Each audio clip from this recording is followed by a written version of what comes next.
instead of all the time thinking, well, there isn't one, let's look at how we don't need one and look at when we do something to see exactly what role this I would play that isn't done by the rest of the bits. You listen to it, you'll see. Okay, this is the example I use. What's the name of this action? Just simply speaking, the English words to describe this action. Pick up a cup. Robina's holding a cup. Is that a conventional statement of truth? Yes. Isn't it? No argument. We know what Robina means, is holding a cup. So you can kind of, in her right hand even, you can be more precise. Okay. Now we say the word Robina's holding a cup, so naturally we assume there's a little bit in there who's running the show, who's kind of bossing everything around, isn't it? The boss. Isn't it? That's how we feel, yeah? Okay. Load of rubbish. Don't need one. You look. Okay. Let's say I've lost my memory and have no idea. You've got to do like an IKEA job on me. You have to write down all the bits and pieces that I have to do to accomplish the action called holding a cup. You'd have an awful lot of things you write down, wouldn't you? You have to write down every single thing that you'd write down. Well, the thumb has to go there, then the little finger here, and the pinky there, and the index finger this way, and the ligaments do that, and the joints do that, and the wrist this way, the elbow that way. Would you see my point, wouldn't you? There'd be an awful lot of parts, would you agree? Probably hundreds of parts of my body that if you really were clearly and analytical, that I'd have to train myself again to do this. Would you accept that point? And here's the point. You'd write down the ligaments, joints, muscles, fingers, nails, elbow, shoulder, wouldn't you? You'd write down the bits. Would you agree with that? The bits. Until you've exhausted all bits left of the body that play a role in the action holding a cup. Do you accept that? You accept that? Okay. Now we obviously know the main player here is the mind, isn't it? Without intention, I will hold the cup. Believe me, dead bodies don't hold cups.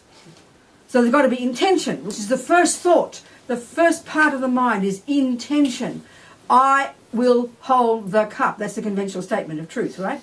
Intention. Then you've got to pay attention. Then you have to have mindfulness helping so you don't forget that you're holding a cup, so you don't drop it. You've got to have vigilance watching all this so everything doesn't go astray. So you point out all the parts of your mind. Are you hearing me, people? Yes. Every bit of your mind. Attention, intention, concentration, this one, awareness, not forgetfulness, all the bits and pieces. And in this case, there wouldn't be virtuous or non-virtuous thoughts. These are going to be the neutral thoughts, the mechanics of your mind. You with me, people? All of which will play a role, and they will all work beautifully with the bits of the body, won't they? To hold the cup. Do you agree with this? Yes. Now, so far, have you noticed we haven't mentioned a part called I? So which role would this precious little piece that we think runs the show play that the bits of the mind and the bits of the body aren't doing fine on their own? Which role would the I play? Please? Can you hear the question? Just come up, be brave, come up with some discussions. Overseer. Make sure all the parts do it. And why would intention need an overseer? It does its fine job on its own. Why would the thumb need to know? The intention and attention make the thumb do the right thing. Mindfulness does it. Intention does it. This is all we think there is. But my question again, why do they need an overseer? They'll do their jobs nicely. See, this is the same view of the creator. We believe there has to be a boss because it's all so amazing. But Buddha says you don't need a creator because all the bits and pieces, which is minds, do a very fine job on their own creating hell and heaven. You don't need a creator, judging and rewarding. You don't need a creator running it. This is the first answer the Muslims give. Oh, it's such a brilliant job, there has to be an architect. But the Buddha would say, no, the bits do fine on their own. Minds create their own reality. They don't need to be judged or rewarded because guess what? Virtue brings its own rewards, as my mother would say. Well, then non-virtue brings its own non-rewards. It's a natural law. You don't need a judge to determine that cancer is the result of sick. You might need a doctor to inform you, but it's not as you see. The role of a boss, the role of the overseer, the role of the creator is to say, now that you smoke cigarettes, you're going to get cancer. We don't need that because we know it's a natural law that smoking could cause cancer. You don't need a boss to make it happen. That's the function of a creator. And that's the function of the fantasy I, that determines things and decides things and runs things and feels things and tells things. No, and keep doing this one. It's very rigorous. Buddha says you don't need that one because there isn't that one anyway. The bits do very nice on their own. I like that exercise. Are you hearing me? It's a process of deduction, you know. Keep looking, keep checking. What's the bit? What's the role? And then you say, oh, oversee. It sounds nice. So if there is, that's the point. If there is that one, then where is it, please? What's it? Where does it live? And what's it look like? And how does it function? And what does intention have to wait for before intention does something? You know, intention sitting there waiting to be told, go ahead and intend. Pick up the cup. Oh, okay. Try and analyse. That's the one we think is there. That's the one we believe is there. And we also, because we think it's independent of the other bits, it's like the boss bit, Buddha says it can't have that role because it has to be dependent. It can't be independent.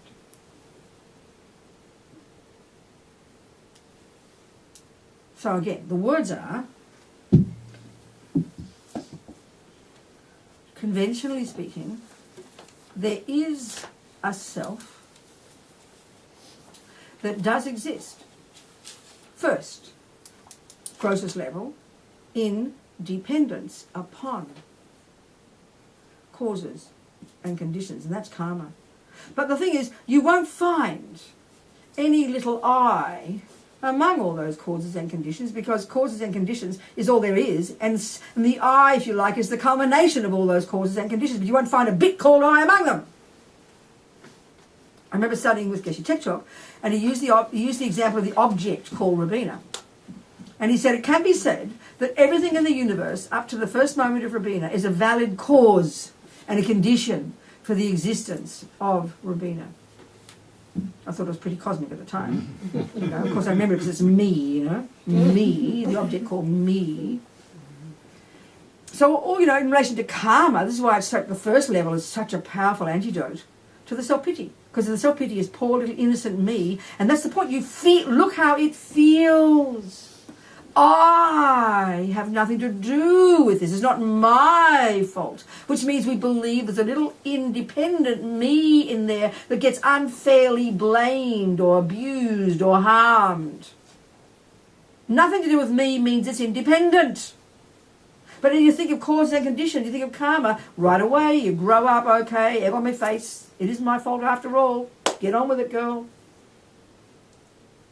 Interdependence. I am the product of my own handiwork. Not God's, not mummy's, not daddy's. I tell you, the more you study Buddha's view, the more you listen to Buddha's view, this is the wackiest idea. It's a schizophrenic, weird idea that someone else can create you as a separate person. You see, you could argue, it's interesting, I have this discussion with my Jesuit friend. He says, I'll be reborn a Buddhist one day, Robina, he said. He likes that idea of reincarnation. And he said, you know, I said, there's a real problem with the Buddhists. You know, the idea that God... See, okay, start again. Definition of God. I did a conference at a Catholic university last year in Melbourne, and I chose my topic just for 10 minutes. I was like the token Buddhist to give it a chat. And I did, on the similarity between Buddha and God. Well, I looked up the Merriam-Webster dictionary, and the definition of God is all compassionate, all wise, and all powerful. Well, that's the definition of Buddha, babes.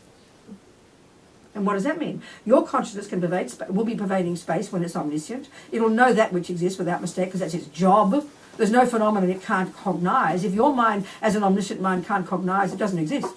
It's by definition for the Buddha. Infinite empathy with others, no longer a separate sense of self. You're as vast as the universe. And perfect wisdom to see all beings' minds. Well, that's God. The difference is this. That's what's called a superior being, the big deal superior being. Well, the Christians say that energy does exist. So my feeling is, and that's why I never kind of criticise any of these, you know, great thinkers over the centuries. I admire these people who are actually looking into the meaning of life. Well done, you know, good on them. But they all come up with different views, but a lot of similarities. It seems like all the religions have observed a thing like a hell state, like a heaven state, like spirits, you know, but they call them differently and define them differently and call and interpret the causes of them as differently and their function. So the Christian view of God, a superior being, it's got no cause. That would be seeing it's inferior. So it's not caused. It is permanently this way. It can't change from moment to moment.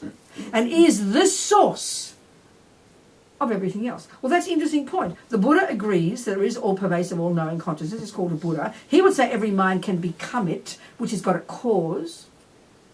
But he says, also, one of the powers of an enlightened being, okay, even the lowest level bodhisattvas can manifest their own mind in 100 forms simultaneously for the sake of sentient beings. So in that sense, you could say, logically, even the bodhisattva can create another sentient being. Are you hearing my point? So it's like the Christians have seen that God, there are sentient beings, but they say they're the product of God. So the Buddha would say, and this is the point with my Jesuit friend, that's not a possibility. If there is a superior being called Buddha, they can indeed manifest their minds in different forms. So there's this lovely story Lama Zopa told, I read years ago, about His Holiness. I always tell this story. In the early 60s in Tibet, in Dharamsala, when the government was already there, His Holiness was negotiating with the Indian government to get land for their monasteries, because all the holy beings, the lamas, were so desperate to get monasteries so they can carry on passing on the lineages from their, they were knowledge holders. That lovely word of His Holiness's name, Tenzin, knowledge holder. The real knowledge holders have to pass it on in the oral lineage to the next generation. Otherwise, Buddhism would die, So they're desperate for their land. And so they're negotiating with the Indian government. And the story goes, Rinpoche said, I'm kind of paraphrasing, that His Holiness sent down his appropriate minister to meet with the Indian minister. So that day he just couldn't get a meeting in Delhi, bureaucracy being the way it was. Went up to Dharamsala all fed up. And His Holiness said, it'll be cool, go back down right away. It's fine, it'll work. So he went down, and that day he got into the office. And in the office was the Indian minister's little boy. And the Tibetan was having a chat with the little boy. And he expresses the wish for a dog. Well, the Tibetan's over the moon, he'll get a dog. It greases the wheels, So he rushes out, and there's a sadhu who has a dog. Can I buy your dog? Yes. So he buys the dog. And he runs in and gives it to the little boy. Little boy's happy. He runs to his daddy. Daddy's happy. Everything works. The meeting goes and everything's successful.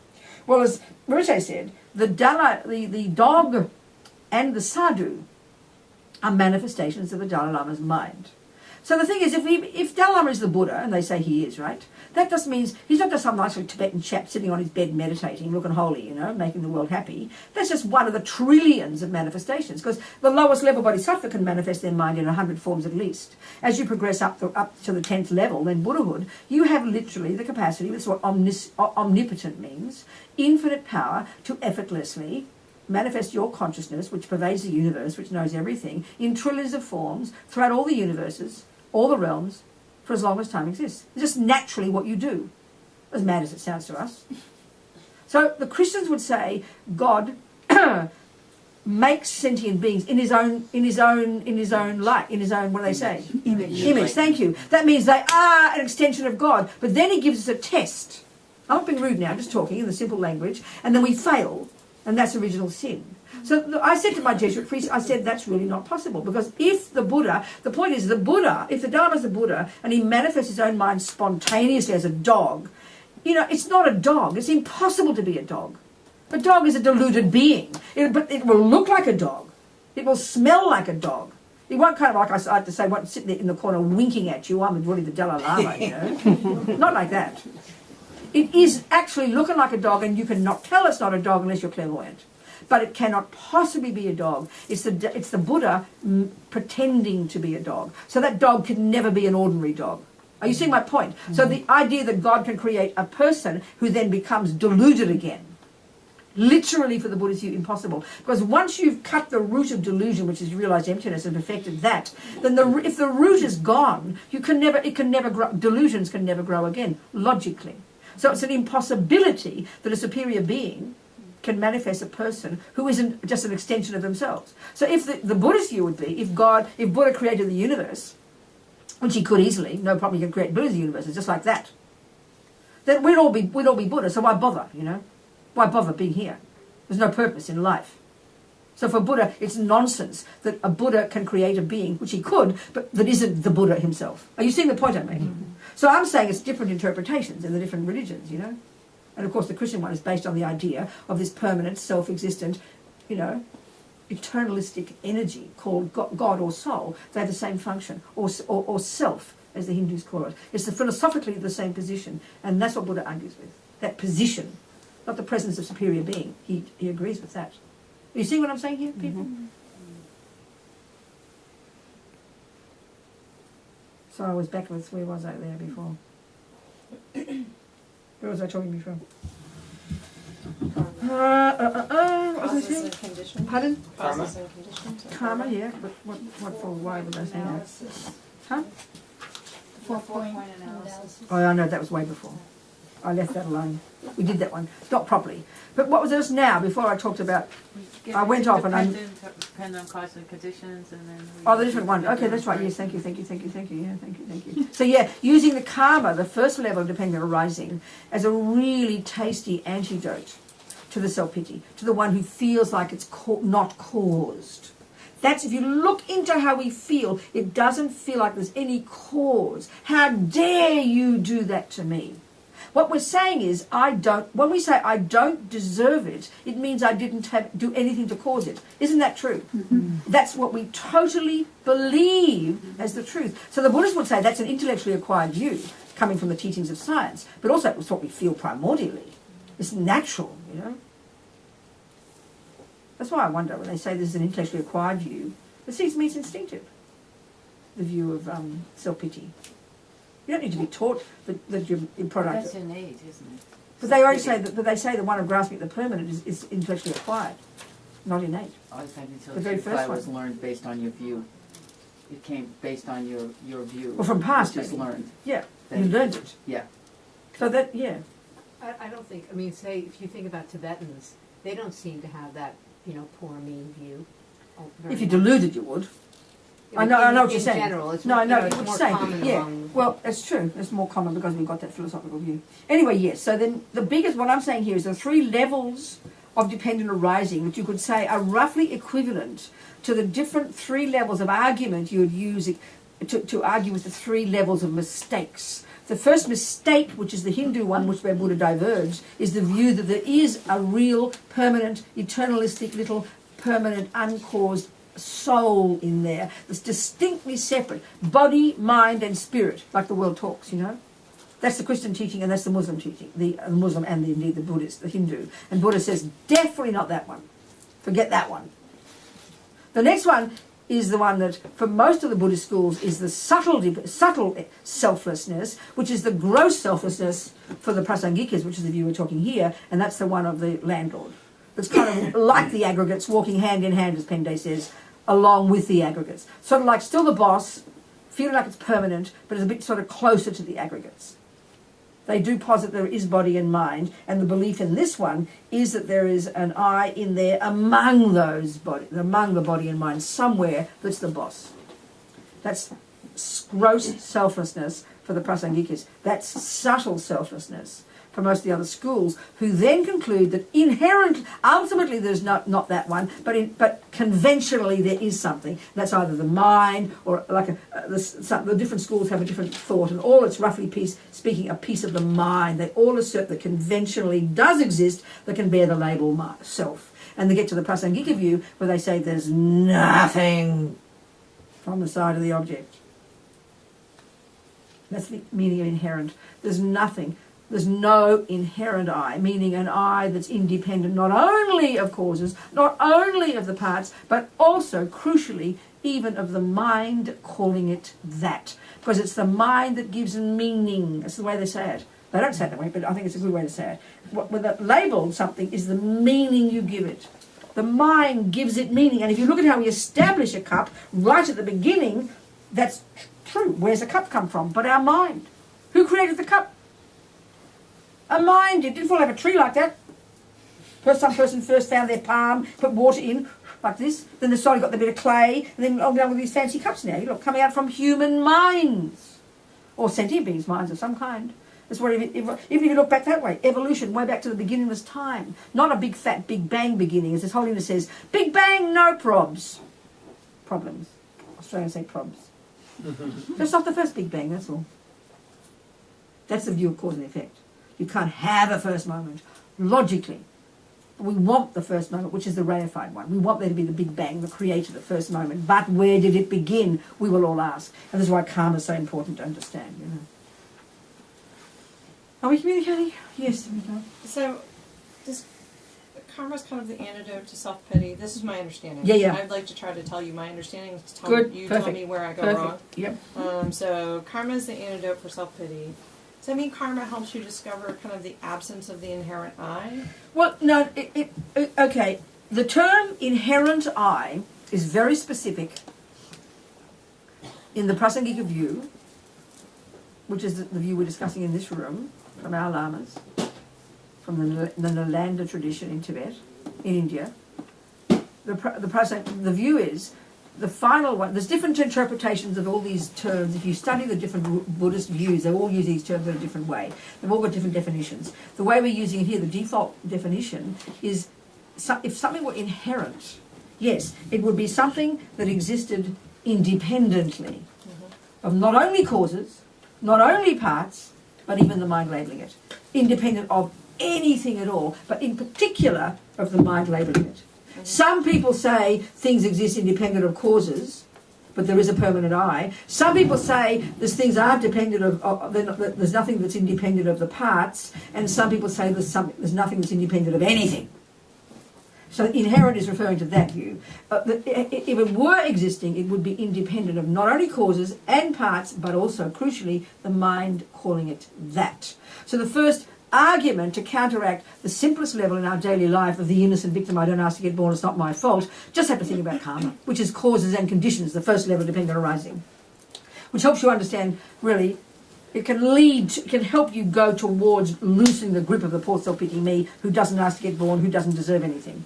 And that's what renunciation and purification of karma is for, to help loosen that self-pity? Well, okay, it's just my way of framing it. They don't talk like this. Together. Yeah. But the more we think about karma, the more we realise that's why we have our experiences, all our good and all our bad, which causes us to grow up and take responsibility, then we're not an innocent victim. Mm-hmm. That's just a fact that Buddha says. So that we grow up from this, which means you get renunciation, which means you want to get the hell, stop creating more negative karma, and you better purify all the rubbish quickly. All that comes from this.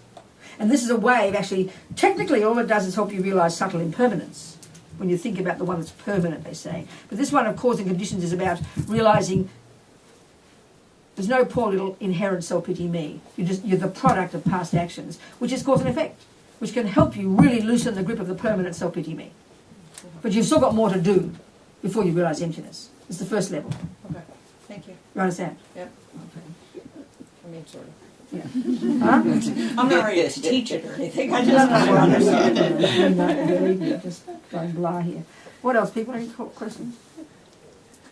Maybe. So, what else do we talk about? What should we talk about before we finish? We're going to finish any minute, aren't we? Only got one morning left. Nearly gone. Might be dead soon. We're nearly dead, isn't it? Oh yeah. I know, it's so funny, right? It's very funny. In this chapter of Rinpoche's death book, there's a wonderful chapter on the 12 links. It was very funny, this book, because I thought it was, like I said, I thought it was finished in about 2012, and I knew it wasn't, and I didn't know what was missing. So there was a chapter already on the 8 stages of death, which is from Vajrayana. But suddenly I was just reading through Rinpoche's hundreds of thousands of pages. I'm looking for a clue, you know. Because all the transcripts are just unedited, no paragraphs, nothing, just endless hundreds of thousands of words. You've got to kind of grab something. So at some point I grabbed this statement Rinpoche said that blew my mind. It forced me then to realise we needed a chapter on the 12 links, and I'd never studied it before. I didn't never know it. I had to read, books and read Rinpoche and read His Holiness and read Geshe Sopa and read this one, read that one. I'd pick up the phone, I'd read all these, ask these different Geshe's questions. I remember speaking to Thupten Jinpa one time and said, well, Geshe Sopa says that. He said, well, he's wrong. So they all argue with each other, But they're all presented in a very similar way, and it's really hard to unpack it all. These 12 links are really hard to get my head around. But the particular emphasis for Rinpoche was at the time of death. I can't remember why I'm telling you this. I lose my plot. I'm so terrible. There's 12 links. Why am I telling you this? I'm so sorry. We could all die.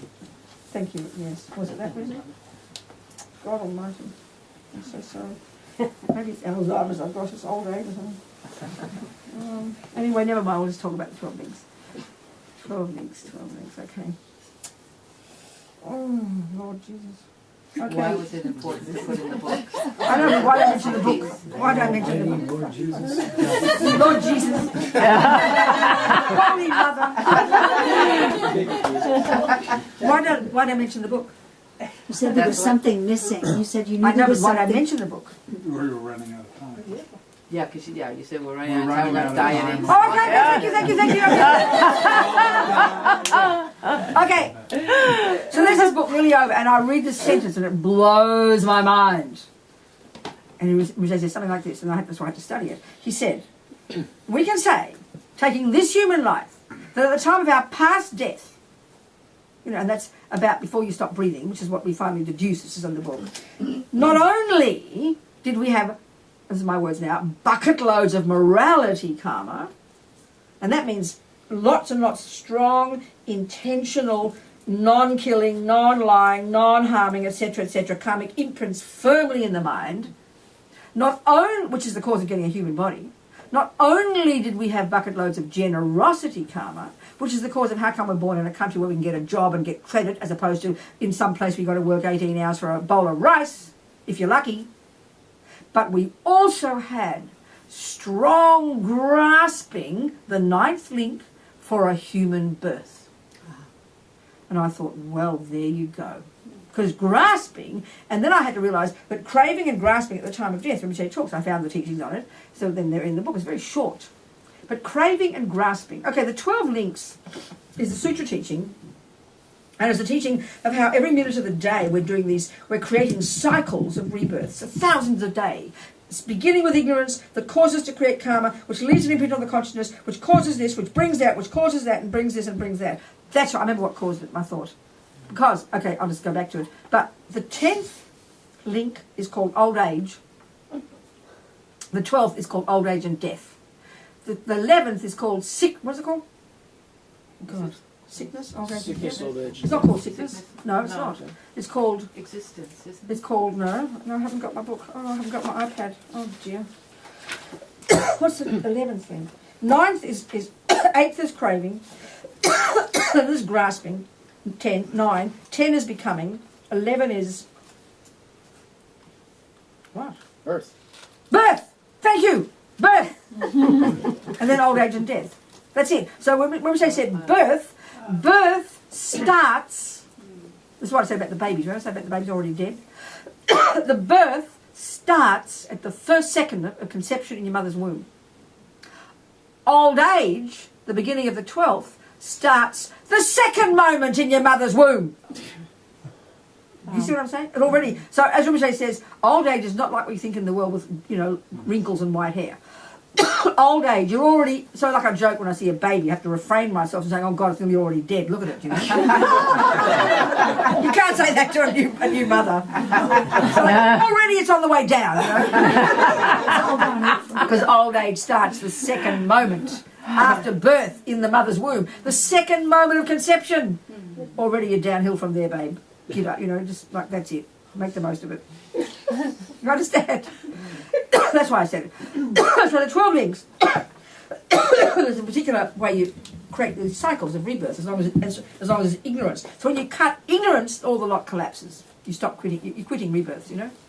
Got more to go to purify, but you can't fall back anymore into the lower realms. So okay. So I realised I had to study the 12 links at the time of death, which means I had to study what craving, grasping, and becoming mean. I wish I had my book. Who's down there? Can somebody go get my iPad? Anna, thank you, darling. It's on the table there.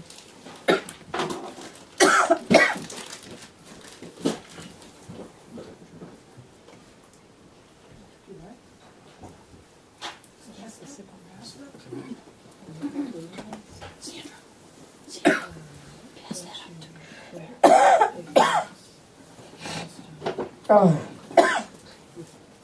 I've got this kind of spongy lungs. You can hear it, can't you?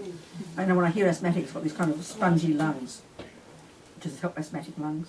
I don't think it does. So throat, I haven't got a tickle. No, I haven't got a tickle. I've got spongy lungs.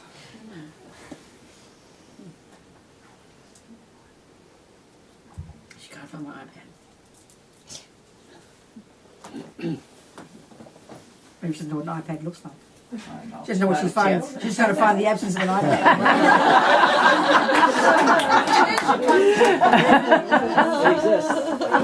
Oh, the iPad exists. Okay, good. That's not my iPad. That's my computer. Okay, black one, small black leather case. Okay. Thank you, darling. You see, she didn't know what an iPad was. That's proof. See, so she didn't. That's perfect, darling. So she didn't. She found the presence of a computer, but not the. No, she assumed there was the absence of an iPad because she didn't know what an iPad looked like. There you go, proof of the pudding. You've got to know what you're looking for. And you've got to know where to look for it. Very interesting. Because the absence of it will exist exactly where you thought it was. So the absence of $5 is in my pocket, exactly where I thought $5 was, not in the sky. So the absence of inherent I has to be existing on what exists. And as Amazoba says, the subtlest one is on the I, the mere I. He quotes some Mahamudra Lama, a lovely sweet teaching in Sydney, he talked about that one. But other times he said it exists on the aggregate, so I think it's depending on which object you're looking for, you know, whether it's the permanent partless, or whether it's the parts one, or whether it's the third one. I don't know. Thank you. Got it. Is she coming? Yeah. Black iPad. There you go. And everybody's iPad looks different because they've got these different clothes on, haven't they? Thank you, Alan. Okay, I'll read you what Rinpoche says in this amazing, wonderful book. It's so delicious. Oh my God, I have got it here, I forgot. I needed my computer after all. I need the computer, Anna. I'm sorry, I made a mistake. I haven't downloaded it onto my new iPad. Okay, Sharon can have a go. Anna needs a rest. So you want the computer? Computer, yeah. Is it the book on death? Yes. I have it on this. Oh, okay, don't worry, cancelled. We've got it here. We've got it here, Sharon. Okay, I'm coming. I hope I can find it. Okay, fine. Thank you both. Very kind. Where would it be in your... It's on in iBooks. Oh, okay, good. No, I just got a new iPad and I haven't downloaded my book, all those PDFs yet. Thank you, that's wonderful. Okay. It's loading up. Where is it? Recent. It should be coming up. Hold up. Really? Let's see. There's nothing there.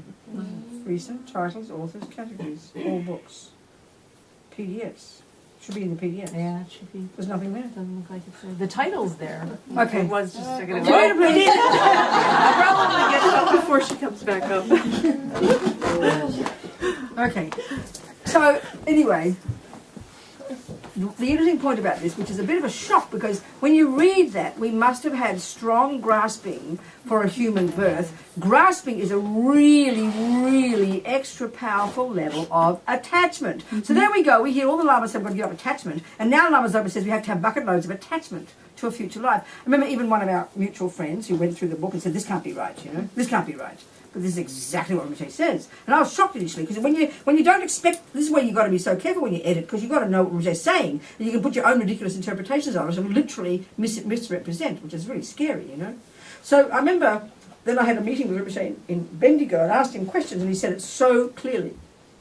And this is really the Bodhisattva view, that you could use attachment. Use attachment. You know, there's no talk of this in the very first level. There's no wiggle room, like I said. You just got to give it up, you know. But with the tantric path, certainly they say you can use attachment. But this is a way of saying that, which I didn't speak in these words, that you can use attachment. You need to use it. You need to use it. You need to have attachment for a future human birth, or indeed the Pure Lands of a Buddha, which is another chapter that I had to add, because I never thought about the Pure Lands of the Buddha. I thought they were ridiculous. Until now I'm a great fan. I'm praying every day to go to Amitabha's Pure Land. So what Rinpoche said is this, you know.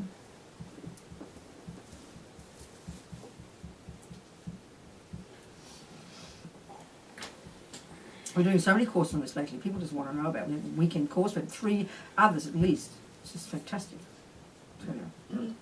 Because part of the problem is we all know about death because we're good Buddhists, but we don't really think about it. And as Rinpoche is saying, we need the education of how to help. It's a huge one. It's massive, actually. So, the 12 links. So, you know, the 12 links operates through the cyclic existence, this life, operates through the 12 links of dependent arising. First is ignorance, the one that clings to the non-existent I. You know, the ignorance that believes in inherent existence. Because of this we create karma, do an action. And that leaves an imprint on the consciousness, number 3, which then brings their name and form, which refers to the five aggregates, which then produces the 6 sense bases, the fetus in the womb, which then produces contact, which produces feeling, and I want to talk about that one, which then produces craving and grasping, and then birth and old age and death. And these cycles are continuous. But Rinpoche says, let's discuss the 12 links in relation to this human body that we have now. What caused our consciousness to join the egg and sperm in our mother's body? This is what I said before. In past lives, because of ignorance. This ignorance is always referred to ego grasping, the one that clings to the inherent I, which doesn't exist. We created both non-virtuous and virtuous karma. Okay, this is an important point. All right. So we have ignorance, ego grasping, and within the fact that we've got that, we do good things and bad things. So then, let's say I have my friend Jim, and we're being kind to each other, we're being loving to each other, we're being generous to each other, being compassionate and patient. That's called virtue. And that sows good seeds in your mind that will only ripen as your happiness in the future. And then we do mean things to each other, angry, jealous, mean, punch. That can only sow negative seeds that will ripen as suffering in the future. Now that keeps us in samsara. So all the happiness, all the virtues, as long as it's done in the context of samsara, we'll get the human rebirth, we'll get the God realms, but we will always still be in samsara. Because why? Because there's still, even when we're being virtuous, there's still the strong grasping at an inherent I that is being generous to inherent Jim. An inherent I that's being patient with inherent Jim. So as long as you've got the belief in the I, you'll still get good virtuous results, but you'll still be in samsara. So to cut the cause of even being reborn in samsara, you have to realize emptiness. So actions can be virtuous, but they're still based on ignorance. They're based on the belief in the I. The non-virtues are just double trouble. They're based on the ridiculous I, and they'll cause us suffering. The virtues are one step ahead, which, if you like, is what you do in practicing, junior school and high school. Junior school, you be good. You refrain from harming, and you create virtue and play safe. But you still get another decent. You'll still get another decent life, or another, within samsara. But when you get to high school, if you're going to finish there, you'd realize emptiness, and you'd cut all rebirths. You understand? Okay. So in past lives, because of ignorance, we created both non-virtuous and virtuous karma, which planted seeds, left potentials, or, programmed our consciousness. At the time of death of our life before this one, whether we were a human or an elephant or a kangaroo, craving arose. This is the eighth link. Craving to not separate from that body. Then fear arose because of the attachment to not wanting to leave the body. That's what causes fear at the time of death. And then after that, grasping arose, a stronger form of attachment. So craving and grasping are just synonyms for attachment, but they're used particularly like this, and some people translate differently as well. These very extra powerful levels of attachment at death, which is why death is so scary for most people. That's what causes so much fear, Intensely strong craving and grasping. So there's an evolution here. So and that's what causes fear. So then after that, grasping arose. After that, grasping arose, a stronger form. This time, in our case, attachment to receiving a human body.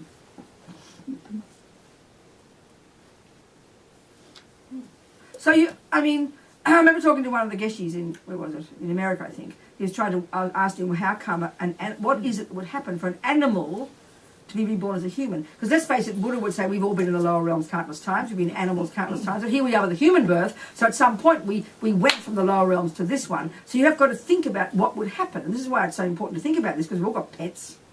We don't really help them. We just feed them and love them, and then we let them die in their misery every day in our ignorance, Whereas, and then we knock them off at the vet, when it's not convenient because we think they're suffering, which is not very helpful to you poor animals, right? So what you've got to understand is craving and grasping, and you could deduce from this, like at the time of death, there's your little pussycat or your doggy woggy, totally, especially the dogs, isn't it? Totally attached to you, isn't it? They're totally attached to you. So then, this is why it's so important, whether it's an animal or a baby or your senile grandma or your beloved, the way, and all this book talks about that, how to make the most conducive environment for your loved one to die well. And dying well is meaning peacefully and virtuously. That's it. Peacefully and virtuously. Why? Because non-virtue, which is the mind freaking out, can only trigger a negative seed to ripen and throw you into the lower realms. And it's very easy for that to happen because death is a very scary time for most people because we're not prepared. We haven't practiced properly. We haven't realised emptiness, so we're going to have bucket loads of this attachment and grasping and things, So you can imagine even your pet.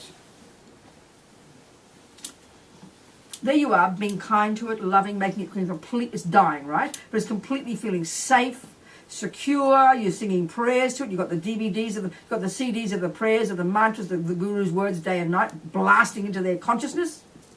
And this is the one, the more we remember that every millisecond, what we see, hear, whatever, especially those two senses, leaves an imprint. It's like, Tashi's in London said, it's like we're taking photos every second, whatever we experience, and it's stored in our consciousness. So what you see and hear before you die is the most important. Rinpoche stresses this hugely. The more we understand karma, the more this makes sense. So your animal, as thick as a post, the poor thing, unbelievably driven by profound, primordial ego grasping, 1,000,000 times stronger than ours. And remember, Buddha's view of the mind refers to all living beings, not just humans. So your animals have got just only the negative ones. They don't have many. They have no virtues. They can't have, because virtues implies intelligence. They can be kind. They can be. Doggies can be, because they've got some karma with us, you know. But it's mostly motivated by craving and attachment, because they want us to love them. So it's mostly deluded. Very ignorant. They have immense fear. Immense fear. I always remember a quote years ago, I don't know who said it, somebody quoted Rinpoche as saying that if you could just for a moment have a direct experience of the mind of your ordinary little dog, the mental suffering will be so intense you would never want to waste another precious moment of this life. You know what he said? Yes. Tell me. You'd never sleep again. Oh, there you go. I've heard that, but I forgot that one. I forgot to say it. You were there, were you? Or Well, you've heard I've it. Yeah. No, I've heard. That's right. I You'd forgot that never- one too. you'd never I sleep forgot. again. No, thank you. You reminded me. I remember saying it, and then I forgot it. Thank you very much. You'd never sleep again. So intense is the suffering. This is what we do not think. We don't think our cats and dogs suffer. We think they're the best things since sliced bread. We all think they're bodhisattvas because they like to sit with us when we meditate. I feel peaceful, don't they? So anyway, thank you. Thank you for reminding me, Jane. So there's your dog. And animals know, sentient beings know when death is coming. That's why there's so much fear, you know. And then they are absolutely terrified. So if you sit around them and love them, have them hearing the Dharma day and night, even when you go to work, you leave your dogs and cats in complete idiocy all day. You know, just put your computer of prayers and teachings on day and night. Unbelievable, best gift in the universe. You can give your dog food that's fantastic and love and stroke it, but it's just using up its merit, creating zero virtue. The only way for it to have any virtue as imprints is to put Dharma into its ear. And seeing, but especially the hearing one. So have them constantly playing day and night. If your grandma as well, babies as well. Especially all those people in the old people's homes. It's like beyond shameful. You know, they're dying in their utter misery. All they've got to do is hear Buddha's teachings. To leave the imprint, so at the time of death, Buddha's going to grab them, you know. The imprint is there. They'll recognise. The only reason we see things and recognise is because we've got the imprint from before. So your little animal, you can imagine, there it is with huge fear, huge grasping, and it's clinging to you. So you know you're a human form, and you've got Buddha's prayers on. It's not surprising that could help trigger one of their trillions of virtuous seeds, because they also have bank vaults of virtuous seeds that they're lugging around as well. So that will give at least a chance, it would seem to me, for a virtuous seed to trigger. And the crucial point here is, this is what I found quite hard. We discussed this, didn't we? You and I discussed this? You know, to know precisely, they never actually say when the karmic seed is triggered that will throw you into the next life. But you can sort of deduce it, you know. Pabonka Rinpoche says, later on here, I had to quote Rinpoche quoting Pabonka because I couldn't find Rinpoche saying it, so I had to have Pabonka saying it. Do you understand what I mean? But you know Rinpoche said it. Eh? But you knew Rinpoche. He would anyway, yeah. So as Pabonka, you see, after about the second stage of the dissolution process of death, which goes through 8 stages, about the time your ears and your eyes are ceasing, and about the time you're beginning to lose the plot, which is what they call gross consciousness is ceasing, and that's before you stop breathing. Okay? As Pabonka Rinpoche says, your dying thoughts activate the karma that will be the cause of your next rebirth. And the activators of this throwing karma, which is the one that will bring the fully ripened result of of upper or lower realm, are the 8th and 9th links, craving and grasping. Rinpoche says that this takes place while the mind is still active and you can still recall virtue or be reminded of it by other people, which is about now, which is when the ears start to go, you know. You've still got some common sense there. And that's why they say at this point, when you start to see people who are going through this process, some people die blissfully. They're looking like the shining light. Their eyes are wide. They're radiant. Because as you're dying, your mind's getting more subtle and they're seeing already signs of their future rebirth. That indicates virtuous karma has been triggered, even before you stop breathing. And on the other hand, people are wild, out of control, gone mad, like seeing, hallucinating, freaking out because a negative karmic seed was triggered. And the fact is their body's still moving, because by the time your body stops moving, you wouldn't be able to move. By the time you stop breathing, you can't move. So that proves, it shows to indicate that if you're dying with complete panic attack, it shows that they say that's a sign that a negative seed has been triggered, that is throwing you into the next suffering rebirth, which is like you can already see it coming. But it was blissful. And you die, and many people die like that, blissfully, happily, joyfully. That's the way to die best. And the whole point about helping people, Rinpoche says, so the first section of it is what to do the weeks and months before death, all the different practices. Rinpoche has so many. We won't do most, so they're all there because it's his book after all. And the next bit is what to do the hours before death, the days and hours before death, at the time the breath stops. Exactly each step of the way, you know, all the Rinpoche's instructions. So, but this is the one that's so important. We realise with these 12 links, this craving and grasping naturally are extra fierce at the time of death. And it's the worst time possible. But until you realise emptiness, you're going to have it. Which is why you've got to have a conducive environment. And that means being in a room that's beautiful. I mean, the worst place to die is a hospital. It's not being rude to nurses and doctors. People who die, who work a lot with the dying. I remember talking to one of our nuns in Queensland who works with the Yeshikadro, who for years ran this Karuna hospice service in Australia, which it's really popular, well known, because government funding and everything, palliative care, you know. The nun said that people's minds, as you die, the mind gets incredibly sensitive to the slightest noise. The tiniest noise can be beyond distressing. So most hospitals, clanking and loud and noises and banging and walking and voices and machines, you know, it's beyond distressing.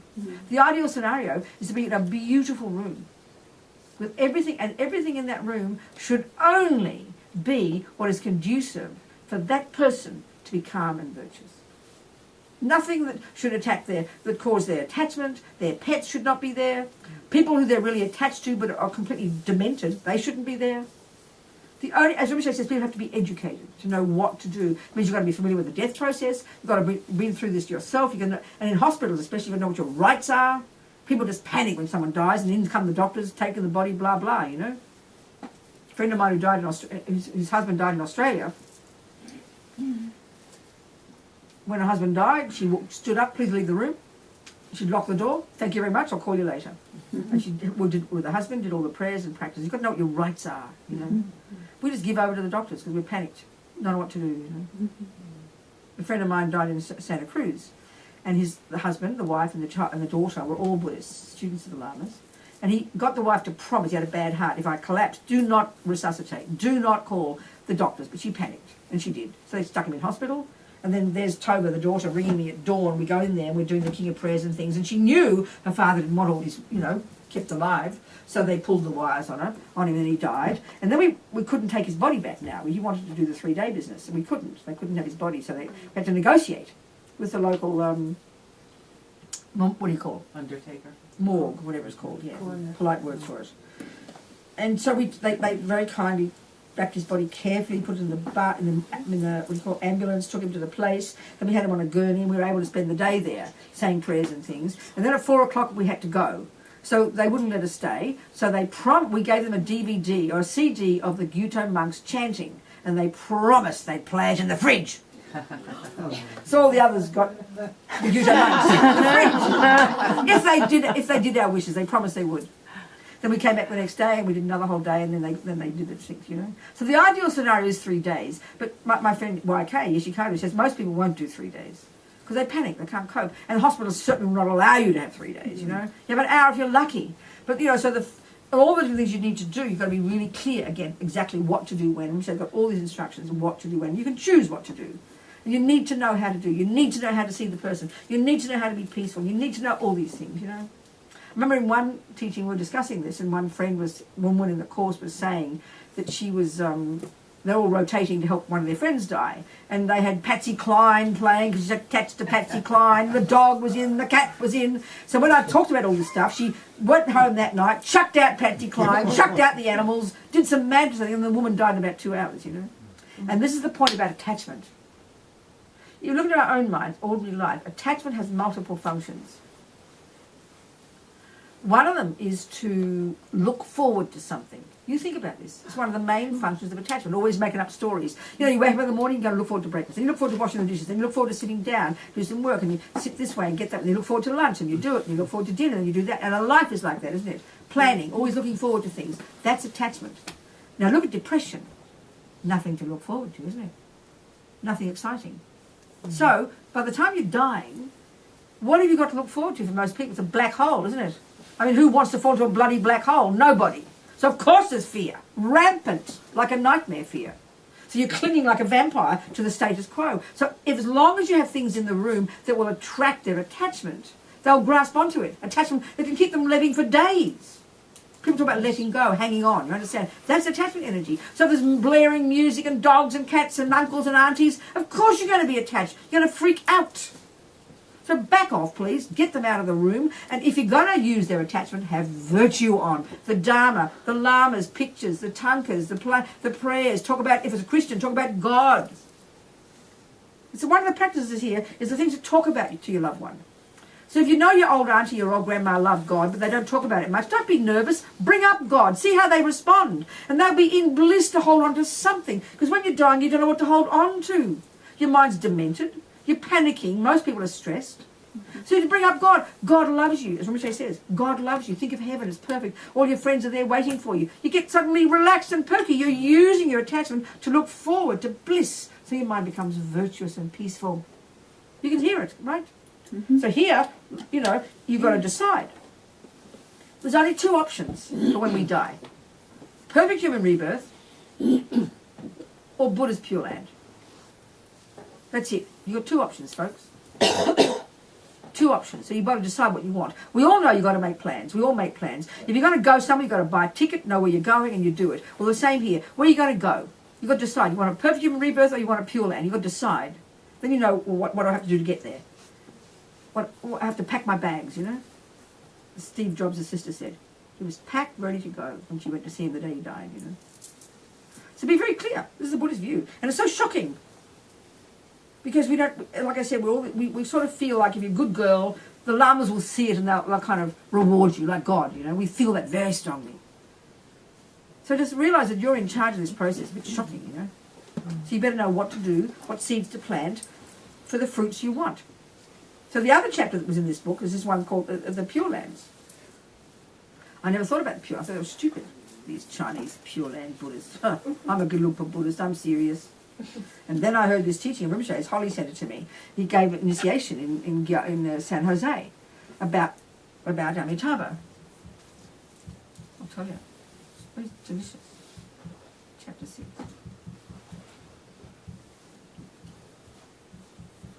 Chapter 6. This was the last chapter that I finally put in, and now I realise the book was finished. We need to pray to be reborn in Amitabha's Pure Land. So first of all, what's a Pure Land, okay? Well, the Buddha manifests in two types of forms to benefit sentient beings. There's the form that you and I can see, the human form, let's say, of Shakyamuni Buddha. But then there's another form, which is depicted by all these, you know, Tibetan art, like this one, Chenrezig, and, you know. Who's that? Maitreya. Oh, is it? Oh, there he is, yeah, Maitreya. with his feet. Look at him with his feet out. He's sitting. Oh, he's sitting, isn't he? Yeah, on a chair. Okay, so these are all depictions of the form that Buddha will take, where he has a subtle light body, that only the Arya meditators, the highly realized bodhisattva meditators can see with their subtle mind. So this form of the Buddha can only be cognized by subtle consciousness. Do you with me, people? Mm-hmm. We can't cognize. So the Buddha manifests in this form, and so of course they don't need a body, but it's for the sake of sentient beings. So they also manifest universes and what they call mandalas. So, all a mandala is, that circular drawing, is just an architectural drawing of the abode of all the Buddhas. They've all got their own abodes, that are described in this more subtle way, made of light and blah, blah, blah. So, okay. In order to achieve enlightenment, Rinpoche says, quickly for sentient beings, not for yourself, for sentient beings, we need to make sure we go to a pure land after we die. Guru Rinpoche Padmasambhava mentions this, and in many of his teachings, Lama Tsongkhapa says we should pray to be born especially in Amitabha's pure land, the blissful realm, Dewa Chen, Sukhavati. Because it's easy for us ordinary people, those with delusions, to be born there. I was surprised by that, Rinpoche said. Easy. It is... They use the word easy. It's easy for us to be He born says, there. yeah. Yeah. In his text, The Benefits of the Blissful Realm, for example, Lama Tsongkhapa says, when reciting prayers to be reborn in the pure lands of the Buddhas, one should mainly focus on being born in Sukhavati. This is Amitabha's pure land. In fact, one of the 8 prayers to benefit the dead that are traditionally recited in the Gelug Tibetan monasteries in Lama Tsongkhapa's prayer to be reborn in the blissful realm of Amitabha Buddha. 150 pages of this book are the teachings, and then 350 are all the practices. So just, it's all in the back of the book. And it's said, if you recite daily another of the 8, the King of Prayers, you will definitely be born there. Of course, these prayers traditionally being recited after death doesn't mean they can't be done before death. It can be done any time. So there are numberless pure lands, because as many Buddhas as there are, and there are trillions of Buddhas, all different manifestations of different psychological qualities, basically. So they'll have their own style, way of presenting and teaching and so on, So there are numberless pure lands where you can practice Tantra and achieve enlightenment. There are Vajrayaginis and Haruka's pure land where you can definitely become enlightened. And Tushita, Maitreya Buddha's pure land. And of course, you can pray to be born in Shambhala, which is a place related to Kala Chakra. However, to be born in many of the pure lands is very difficult. For some, you need to have achieved the 8th level of the Mahayana path.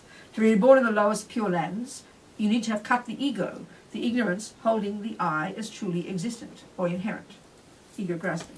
You need to have actualized the happiness, the bliss of the ultimate reality of no self. And to be born in Tushita, you need to have very pure morality. So it's very difficult. If you don't have these realizations, if you still have delusions, even if you pray to go to these pure lands, you won't succeed. Many of the pure lands, in other words, are not where ordinary beings can be reborn. However, as I mentioned, ordinary beings, those who have delusions and for whom it is difficult to be born in most pure lands, can easily take birth in Amitabha's pure land. And not only that, according to my root guru, Trijang Rinpoche, you can practice Tantra and become enlightened in the blissful realm. It's also said that you can get enlightened more quickly there than in other pure lands, etc., etc. However, some lamas say that you can't get enlightened there. Trijang Rinpoche, another one of Lama's gurus, for example, says that having been there, you have to reincarnate back in our world, the southern continent, in order to practice Tantra and achieve enlightenment. And other lamas say that after being there, you will at least never be reborn in the lower realms again. So it's because of Amitabha's... Okay, so the point about these pure lands is this. You see, eons ago, before this human planet, I wouldn't think it's that many eons. I think about this one now. Can you please tell me when you think... What time is it? Dinner time soon. Never mind, we'll go into this later. Okay. Before this planet, which we call Earth, the abode of humans, from the Buddhist perspective, human mind is beginningless. Animals' minds are beginningless. Hell minds, God minds, they're just states of mind that because our minds are inextricably linked to a certain level of physicality, then we therefore have a mind that comes along with a certain level of physicality. So as Lama Rinpoche said in the Kala Chakra Tantra, there are detailed descriptions of the intimate relationship between internal and external energy, which means the mind and the physical. So as he says, when the mind's deluded, harmful, negative, it pollutes the physical. It pollutes those wind energies we described, the subtle physical energy, which is what causes, in turn, sickness. The karmic result, environmental karmic result of killing is in this life, from past lives, you will have a body that's ill, that gets sick, that food will harm you instead of helping you, like we described, So that's the result of having negative energy before. It pollutes your physical, naturally, because there's a physical and mental are intimately linked. Then in turn, over time, karmically, that negativity manifests as the imbalance of the external elements, which is what's called environmental karma, when you have volcanoes and ugly food and polluted water, etc. All the universe is created by the mind. The elements exist. They're beginningless. We don't create the elements. They're there, but they're inert. From the Buddhist view, they're inert. What causes them to be beautiful or ugly or stormy or hurricanes or whatever is negative or positive karma, because of the relationship between the internal and external. So, okay, all sentient beings living in all these different realms of existence, they're states of mind, and because our minds are inextricably linked to the elements, our delusions or virtue manifest in different ways physically. So the top end of samsara, like the best suburbs if you like, I like to call it, is you're born in the God realms, which is equivalent to heaven or paradise. It's the fruit of immense virtue. The mind is super blissful because bliss or happiness is the fruit of virtue, naturally. And because your mind is not polluting the negative energy, the elements, your physical energy is subtle light bodies. So they're super blissful because their minds are subtle and their bodies are subtle. But it's just bliss, and they're not practicing Dharma, and eventually it runs out. Then you've got the human realm, which is obviously not as cute as that, but nevertheless we still have access to our virtues, which is why they say it's better to have a human life, because we have enough suffering to remind us that we're not out of samsara yet, but we can practice virtue. So the human characteristics are virtue. Are the Pure Lands in the God realm the same? No, I'm getting there. I'm getting to there. Sorry. Thanks, Dave. So, then you've got the animals, which is predominantly ignorance, primordial ego grasping, primordial attachment, anger, pride, jealousy, all the others, and then only harming others because they're living in total nightmares of paranoia every second. So therefore nightmarish negative experiences and creating heavy negative karma. Then you've got the spirits, and you can say, if all our minds are always conjoined with certain energies, then, you look at the human, look at the animal, we're very similar. I'm getting to a point yet, before dinner. 5:53. So you could argue that the spirits, their minds are conjoined with air energy, and they're pushed from pillar to post, driven by intense grasping and craving, and the appropriate karmic appearances. And then you've got the hells. Now, this is interesting. Jane told me a story years ago, and I find this very helpful. She was in India, and Lama's over. She was his attendant, and he called her in. He said, and he had a glass of chamomile tea. Hot. It's hot, isn't it? So that's the heat element, isn't it? And Rinpoche said, there's a hell being in there. No, he was... Oh, tell me the story. Come on, tell us the story. I had brought Rinpoche the tea, and I offered it to him, and he kept looking at it, and looking at it, and looking at it. And I said, is there something wrong with the tea, Rinpoche? And he said, there's a hell being in it. There you go. And Jane said, oh no, it's just the chamomile. Oh my God. So you think about this now. I find this extremely helpful. It was an amazing, helpful story for me. It helped me join many dots. So we take this view that every mind has its own set of the four elements. Naturally. Your mind is conjoined with the four elements. So if you practice virtue, you purify your elements. So then you get born with a blissful light body, in the blissful radiant joy, and your energies of blissful light.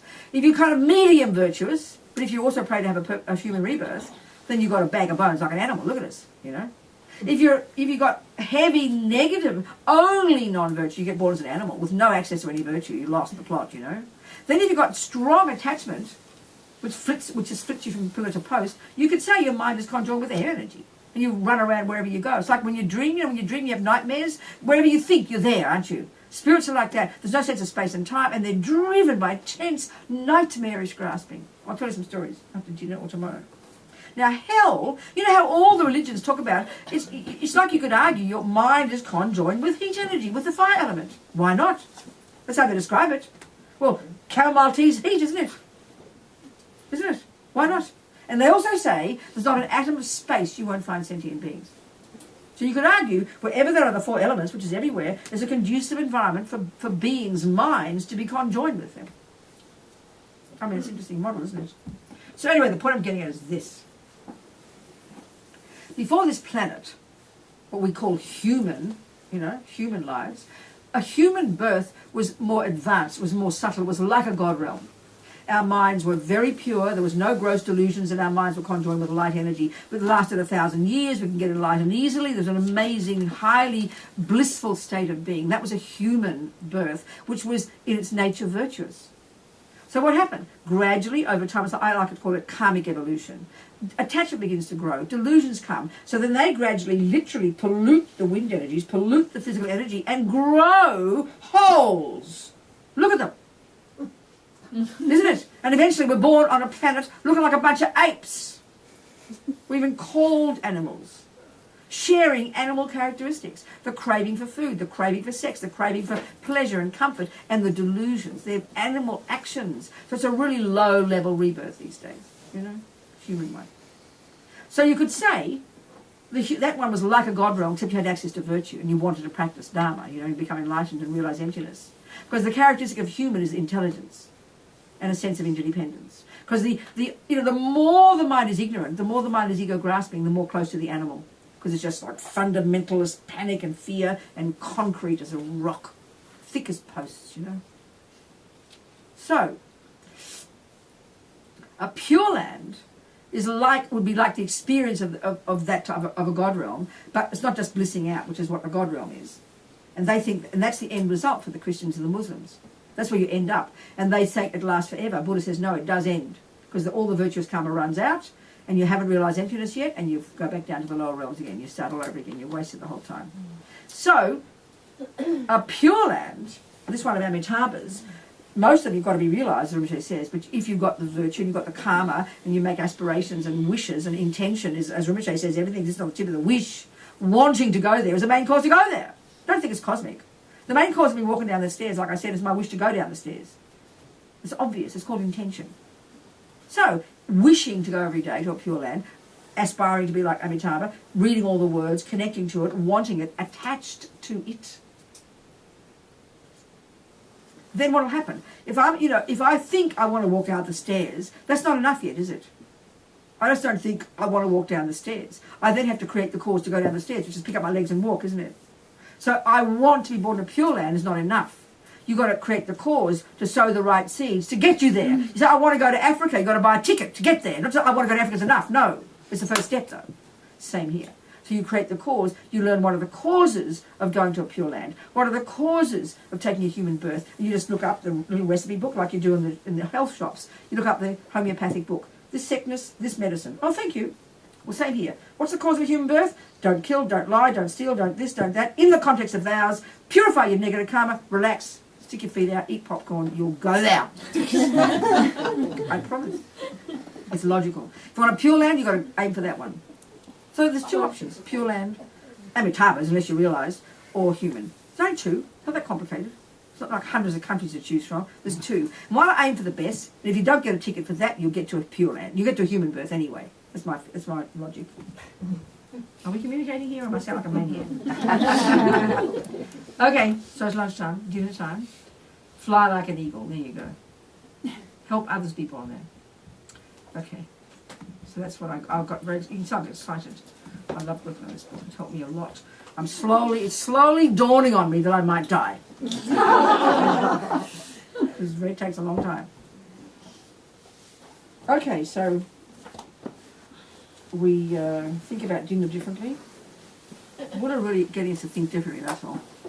To stop seeing things through the filter of our neuroses, but to see things through the filter of our virtue. So we think of dinner this time, think of it as the handiwork of all these people working so hard, you know, the people who run the centre, you know, the people who work on the, you know, Felicity who runs it, and Kira who does the spiritual program, and what's her name, the cook? Sweetheart, cook, aren't you downstairs, darling? What's your name? Samantha, darling, who's down there cooking, and her helpers, and all the people who work, and the donors to the centre, the people who, you know, all this. How kind do we think? And the people who cooked the food, the people who cut the food, people who drove the food, people who sold the food, people who grew the food, people who, all the sentient beings who died for the food, countless sentient beings died, you know. All these sentient beings. Thank them for their kindness, and I must repay their kindness. So I will eat with a happy mind, and I'll continue to hear the teachings so I can get enlightened, so I can repay their kindness. Thinking like that. So, the time? 6:30, 6 o'clock, 6 o'clock. So come back at 7:30. And then we'll talk about how to purify karma. Okay?